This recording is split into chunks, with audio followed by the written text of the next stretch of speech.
আসসালামু আলাইকুম বন্ধুরা, আশা করি সবাই ভালো আছেন। আজকে আলোচনা করব ঋতুবর্ণন আলাউল কবিতাটি নিয়ে। কবিতাটি খুবই ইন্টারেস্টিং এবং খুবই গুরুত্বপূর্ণ, কারণ এখানে যে সকল শব্দগুলো আছে এগুলো যদি কোনোভাবেই না বুঝে পড়ো তাহলে কিচ্ছু বোঝা যাবে না। তো আমি আজকে দেখাবো, মানে আজকে আমি পড়াবো না, আজকে শুধু দেখাবো যে কিভাবে এটা পড়লে সবাই বুঝবে বিষয়টি এবং এটা দ্রুত শেষ হবে। তো এর জন্য আমাদের প্রথমেই এই কবিতার শব্দার্থগুলো অবশ্যই মনোযোগ দিয়ে পড়তে হবে। এর প্রতিটা শব্দের অর্থ যদি আমরা না বুঝি তাহলে কোনোভাবেই আমাদের কবিতার মেইন যে পার্ট সেটা আমরা বুঝতে পারবো না। কেননা এই শব্দগুলো খুবই দরকার এবং এই শব্দগুলোর সাহায্যেই আমরা কবিতা অংশ বুঝতে পারবো। তো আগেই বলে রাখি, আমাদের সিকিউ এমসিকিউ সবই কিন্তু ম্যাক্সিমাম অংশই কিন্তু এই অংশের ভিতর, কবিতা অংশের ভিতর থেকেই হয়ে থাকে। তো এই কবিতা অংশই যদি আমরা না বুঝি তাহলে আমাদের পরীক্ষাতে খুব বেশি এক্সপেক্ট করা যাবে না কিছুই। তো আমাদের অবশ্যই কবিতাটি বুঝতে হবে। তো কবিতার মেইন বিষয় আজকে আমি আলোচনা করব, আর কিভাবে পড়তে হবে সেটা বলি। তো আমাদের প্রথমে স্টেপ বাই স্টেপ বলি। প্রথমে আমাদের ঋতুবর্ণন কবিতার শব্দার্থগুলো পড়ে নিতে হবে, সবগুলো একদম মনোযোগ দিয়ে এবং বুঝতে হবে। পড়ার পরে সম্পূর্ণরূপে কবিতায় চলে আসতে হবে এবং কবিতার প্রতিটা অংশ, প্রতিটা লাইন মনোযোগ দিয়ে পড়ে বুঝতে হবে। এগুলো শেষ, তারপর কি করতে হবে? পাঠ পরিস্থিতির ভিতরে অনেকগুলো টিক চিহ্ন বা এমসিকিউ আছে, এগুলো দেখতে হবে। এখানে অনেকগুলো এমসিকিউ পাওয়া যাবে, এখান থেকেও ম্যাক্সিমাম এমসিকিউ হয়ে থাকে। তো এমসিকিউগুলোর জন্য অবশ্যই পাঠ পরিস্থিতি পড়তে হবে, সাথে পুরো পাঠ পরিস্থিতিটাও ভালোভাবে বুঝতে হবে এবং মনোযোগ দিয়ে পড়তে হবে। তাহলে সিকিউ সলভের ক্ষেত্রে বড় উপকার হবে। এমসিকিউ এর জন্য এই পাঠ পরিস্থিতি পড়ে নিতে হবে সম্পূর্ণ। এখন যদি বলেন যে এটা কি মুখস্থ করে পড়তে হবে, না, এটা মুখস্থ করার দরকার নেই, শুধু নিজের মতো করে বলতে পারলেই হবে। তারপরে এটা শেষ। তারপরে এখান থেকে অনেক প্রশ্ন হয়ে থাকে, এখান থেকে সিকিউ হয় না, কিন্তু এমসিকিউ এর মধ্যে থেকে এখানে অনেক প্রশ্ন হয়। যেমন এই যে কবি আলাওল কি কবিতা লিখেছেন, এই যে কবিতাটি ঋতুবর্ণন, এই কবিতাটি কোন কাব্যগ্রন্থ থেকে সংকলিত এবং তার বিখ্যাত কাব্যগ্রন্থগুলো, এগুলো কিন্তু খুবই ইম্পর্টেন্ট। তো এগুলো অবশ্যই এখান থেকে দেখে নিতে হবে, এগুলো মুখস্থ করতে হবে। আমার জন্মসাল মৃত্যুসালটাও দেখতে হবে, এগুলো মাঝে মাঝে অনেকটাই এমসিকিউ এ আসে। তো এটাই হচ্ছে মেন ব্যাপার। এখন আমরা মেন যে কবিতাটি আছে এটা সুন্দরভাবে বোঝার চেষ্টা করি। তো আমি যেহেতু শব্দার্থগুলো আগে থেকেই পড়ে নিয়েছি তাই আমি বোঝাতে পারবো। এটা আসলে আমি বোঝাচ্ছি বলে বুঝতে পারবে তা না, এটা তোমরা নিজেরা পড়লেও অবশ্যই বুঝতে পারবে যদি তোমরা শব্দার্থগুলো সুন্দরভাবে পড়ো। তাহলে এখান থেকে সরাসরি তোমরা নিজেরাই পড়ে এই কবিতা অংশের মেইন যে মূল ভাব, মেইন যে বিষয়, সেটা তোমরা খুব সহজেই বুঝতে পারবে। তো আমি বলছি বলে তা না, তোমরা একটু ট্রাই করে দেখবে অবশ্যই। তো আমি আপাতত কবিতা অংশটিকেও বোঝাই দিই। তো এখানে বলছে, প্রথমে বসন্ত ঋতু নবীন পল্লব। প্রথমে মানে প্রথমে, বসন্ত ঋতুর নবীন পল্লব। প্রথমে বসন্ত ঋতুর, নবীন মানে নতুন, পল্লব মানে পাতা। প্রথমে বসন্ত ঋতুর নতুন পাতা, দুই পক্ষ আগে, পাশে মধ্যে সমাধব। এখানে সমাধব অর্থ হচ্ছে কি? বসন্তকাল। আর দুই পক্ষ বলতে বোঝানো হচ্ছে গ্রীষ্মকাল এবং শীতকালকে। বসন্তকালের আগের পক্ষ মানে আগের কাল হচ্ছে কি? শীতকাল, এবং বসন্তকালের পরে হচ্ছে গ্রীষ্মকাল। তো গ্রীষ্ম এবং বর্ষার মাঝেই কিন্তু সমাধব, সেটা বলছে যে দুই পক্ষ আগে, পাশে, মধ্যে সমাধব, অর্থাৎ শীত এবং গ্রীষ্মের মধ্যেই হচ্ছে সমাধব বা বসন্তকাল। তো এটা গেল। তারপর মলয়া সমীর হইল কামের পদাতি। মলয়া মানে হচ্ছে দক্ষিণা, সমীর মানে হচ্ছে স্নিগ্ধ বাতাস, হইল মানে হলো, দক্ষিণা স্নিগ্ধ বাতাস হইল কামের পদাতি। কামের মানে হচ্ছে কি? প্রেমের দেবতা। পদাতি মানে দেবতা, কামের পদাতি মানে প্রেমের দেবতা। তো মলয়া সমীর মানে দক্ষিণা স্নিগ্ধ বাতাসই হইল প্রেমের দেবতা। তাহলে অনেক সময় এমসিকিউ প্রশ্ন হতে পারে যে দক্ষিণা, যে হতে পারে এমনভাবে যে প্রেমের দেবতা কে? প্রেমের দেবতাকে, এই কবিতা অংশে প্রেমের দেবতা কাকে বলা হয়েছে? তখন বলতে হবে দক্ষিণা স্নিগ্ধ বাতাসকেই প্রেমের দেবতা বলা হয়েছে। ঠিক আছে, তারপর দেখো কি বলে, মুকুলিত কৈল তবে বৃক্ষ বনস্পতি। মুকুলিত মানে কি? মুকুলিত মানে হচ্ছে নতুন করি, আর কৈল মানে করলো, তবে বৃক্ষ বনস্পতি।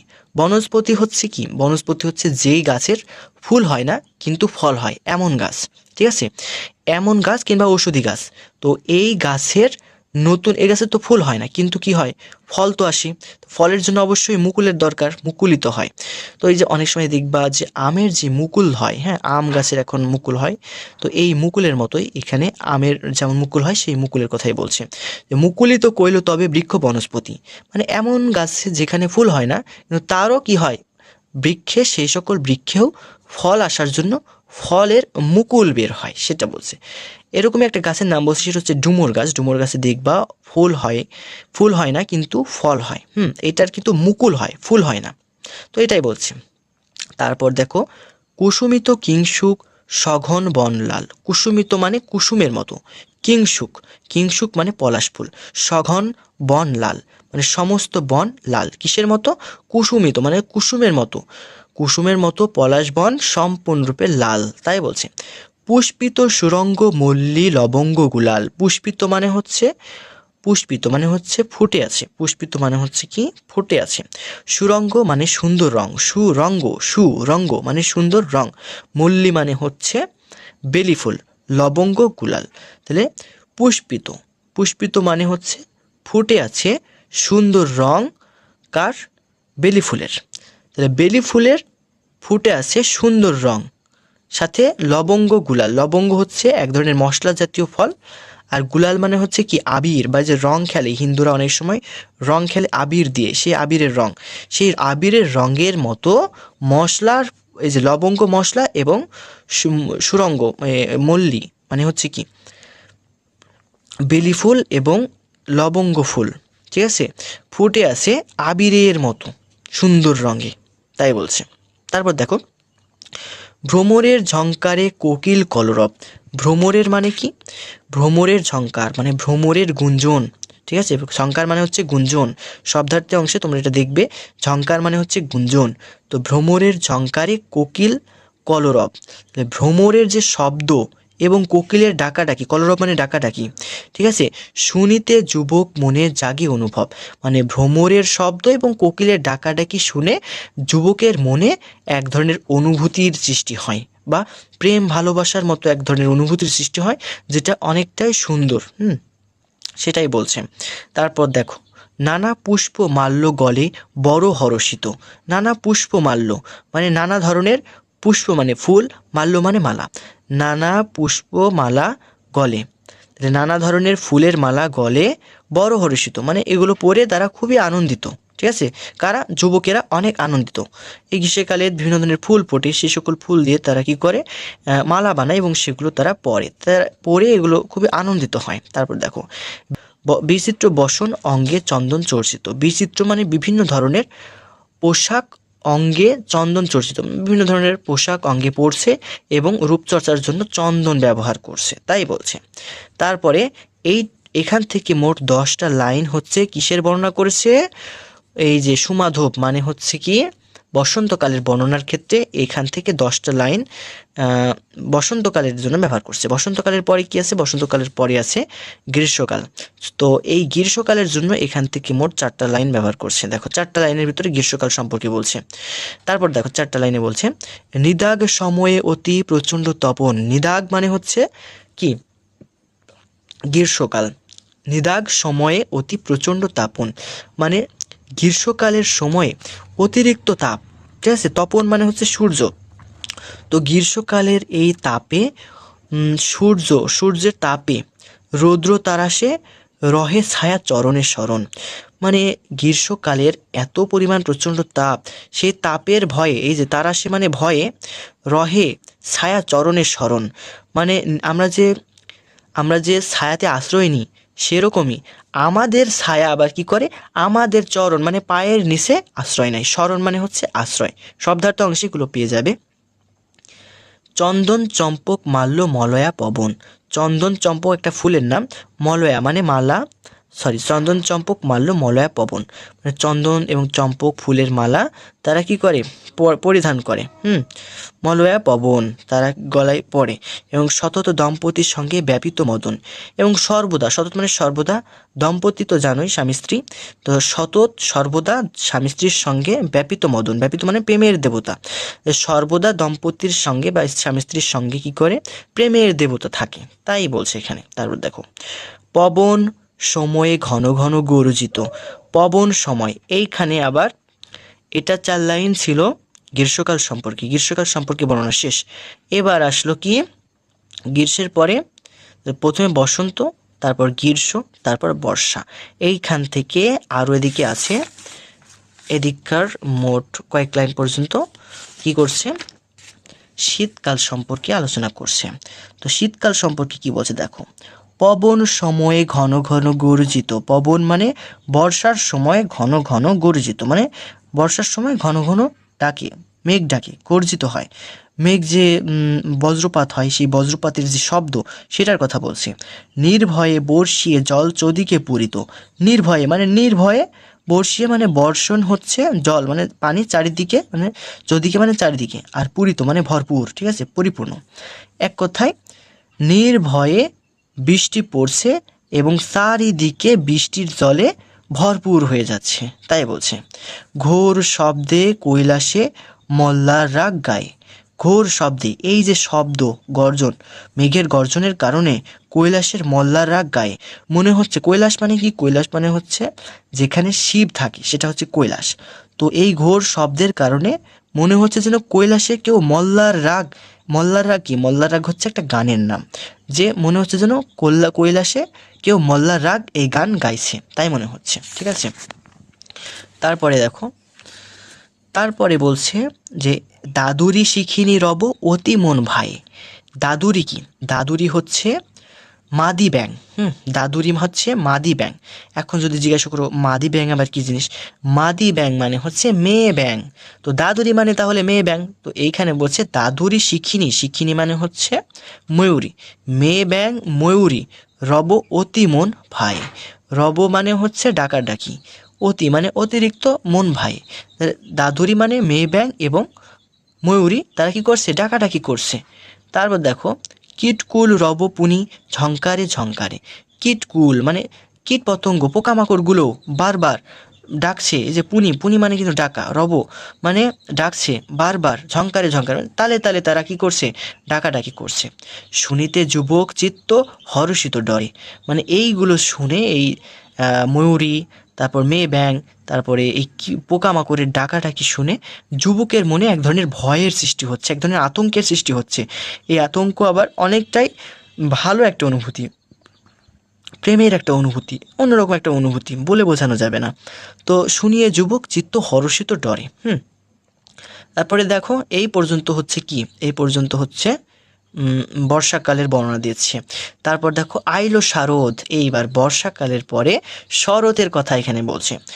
আইলো শারদ ঋতু নির্মল আকাশে, দোলায়ে চামর কেশ কুসুম বিকাশে, নবীন খঞ্জন দেখি বড়হি কৌতুক, উপজিত যামিনী দম্পতি মনে সুখ। এর অর্থ কি বোঝাই এক লাইন করে। আইলো শারদ মানে হচ্ছে আসলো, আইলো মানে আসলো, শারদ মানে শরৎ ঋতু, আসলো শরৎ ঋতু নির্মল আকাশে মানে পরিষ্কার আকাশ নিয়ে, ঠিক আছে।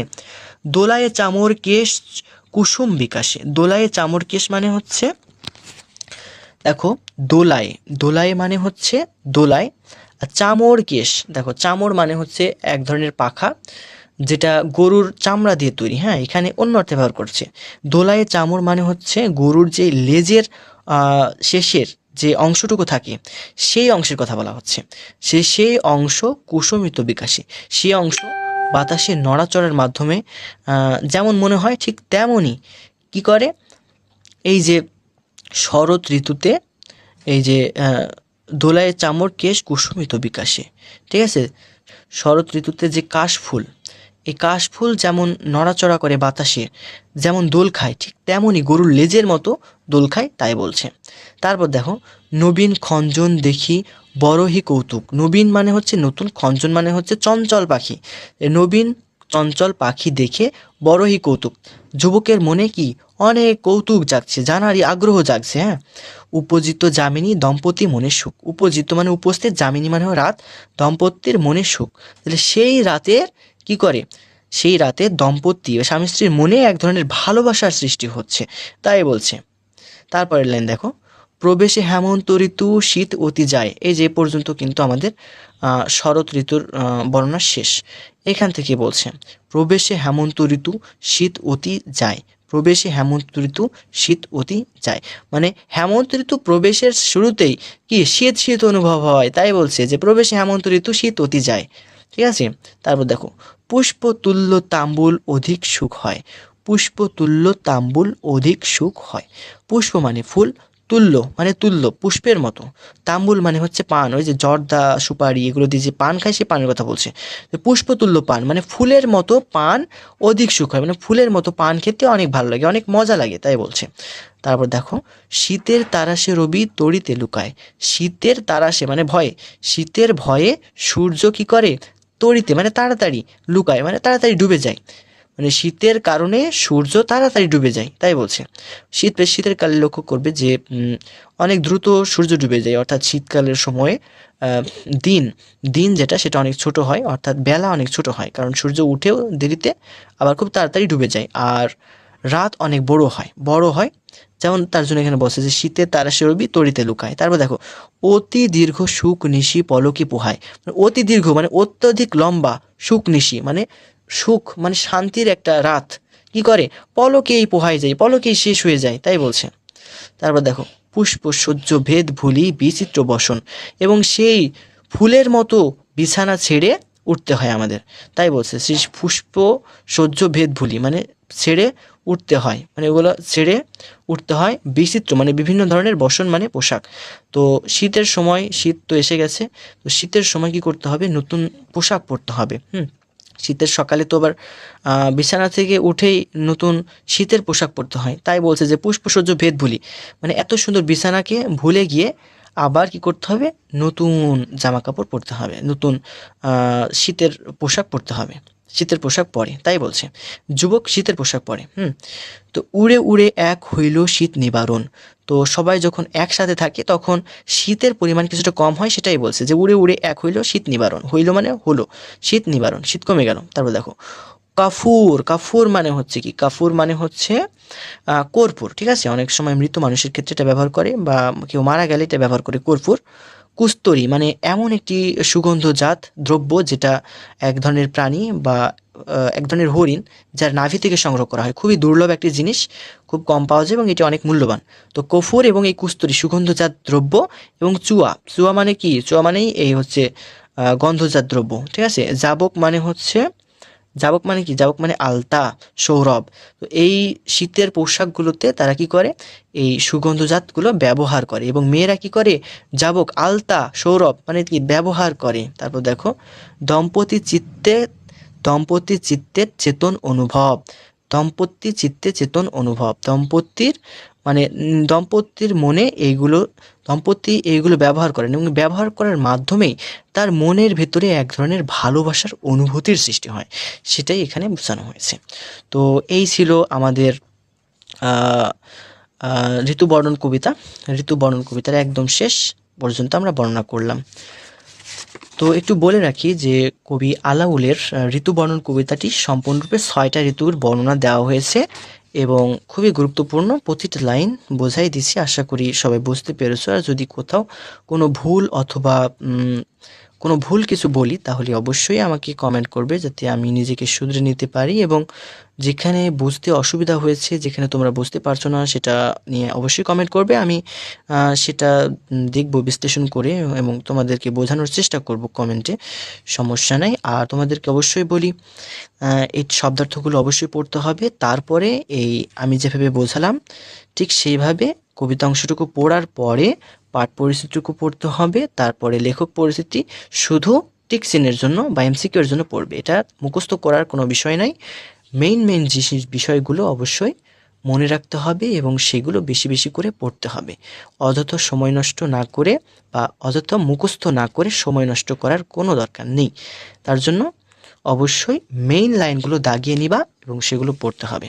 তো এই ছিল আজকের ভিডিও, আশা করি ভালো লাগছে আজকের ক্লাসটি। আমি একদম বই থেকে বোঝানোর চেষ্টা করেছি, তো অনেক পরিশ্রমের বিষয়। যদি ভালো লাগে অবশ্যই লাইক, কমেন্ট এবং সাবস্ক্রাইব করে সঙ্গে থাকবে। ধন্যবাদ সকলকে। এবং আমি আরও অনেক ধরনের যে সকল ছড়াগুলো আছে এইচএসসি 2026 এইখানে এই ব্যাচের জন্য, তো যে সকল কবিতাগুলো তোমাদের দরকার অবশ্যই কমেন্ট করবে, আমি সে সকল কবিতাগুলো বুঝিয়ে দেওয়ার চেষ্টা করব। তো সবাই ভালো থাকবে। আসসালামু আলাইকুম।